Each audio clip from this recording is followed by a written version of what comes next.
The road where hope lives. The studio lights were warm, but the air held the crisp anticipation of a mission soon to launch. Minister John Coram, 60 years young and with a heart seasoned by faith, settled into his chair. The microphone was ready. He smiled. "Minister Coram, thank you for being with us," began Audra, the interviewer. "The name of your ministry, Given Hope. It's very direct. What is the root, the origin, of such a powerful and intentional name?" Minister Coram nodded, his expression shifting to one of deep reflection. "The root, Audra, is simple desperation. Not ours, but the world's. So many people are carrying burdens they were never meant to carry alone. We aren't called to wish hope upon them. We are called to give it. We are called to be the delivery system." "And that leads us to November 1st, Audra noted, flipping a page in her notebook. "The ministry is planning a major outreach, specifically described as being, quote, out in the streets. Why is that physical, boots-on-the-ground presence so vital to your mission?" Minister Coram leaned forward, his voice gaining a clear, ringing conviction. "Because the greatest need is rarely found behind a closed door. The streets are where the struggle is visible. That's where the lost, the tired, the forgotten, they walk. Hope is not meant to stay on a shelf in a sanctuary. It must be mobile.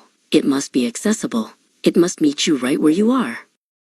His gaze settled, not on Audra, but on a memory. "On November 1st, we will be listeners first and speakers second. We will be walking companions before we are teachers. We will be a physical reminder that someone sees them, that someone cares, and that there is a path forward. That, in itself, is hope." Audra paused, letting the silence settle.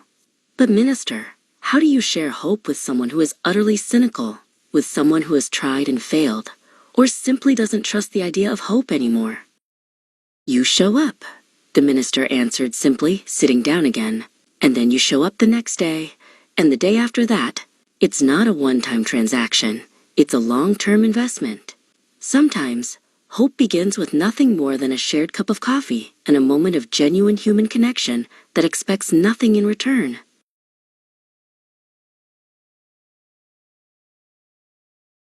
So for those who are ready to join you on November 1st, what is your final message, your call to action? Audra asked, holding the microphone forward. Minister Coram looked directly at the camera, his eyes burning with conviction.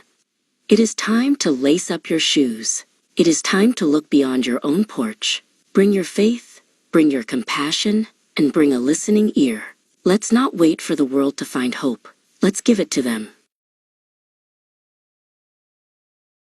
The interview ended, and Minister John Coram stepped back into the world, now charged with the task of preparing for the road ahead.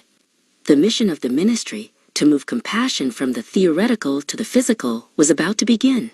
November 1st waited,